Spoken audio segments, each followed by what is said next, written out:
কেন থাকবেন? জাহান্নামের গেটে তো থাকবে জাহান্নামের ফেরেশতারা, দারোয়ান, মালিক, ফেরেশতা। হুজুর সেখানে আপনি কেন থাকবেন? আমার নবী বলেন, আলী তালি তুমি শোনো, এই জন্য আমি থাকবো জাহান্নামের গেটে।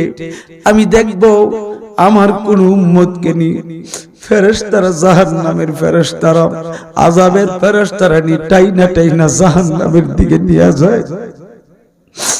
আমি আলী দেখবো রে আমার কোন উম্মত নি জাহান্নামে নিয়ে যায়। আমি তখন আমার এই উম্মতের সামনে দাঁড়ায়া যাব।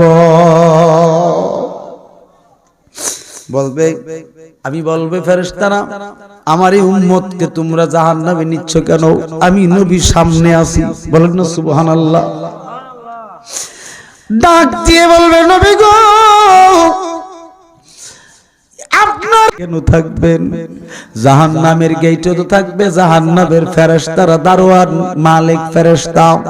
হুজুর সেখানে আপনি কেন থাকবেন? আমার নবী বলেন, আলী তালি তুমি শোনো, এই জন্য আমি থাকবো জাহান্নামের গেটে।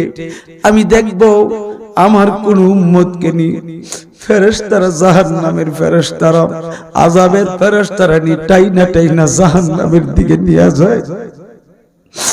আমি আলী দেখবো রে আমার কোন উম্মত নি জাহান্নামে নিয়ে যায়।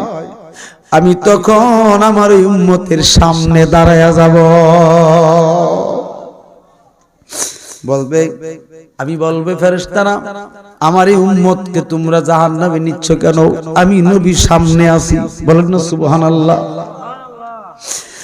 ডাক দিয়ে বলবে, নবী গো আপনার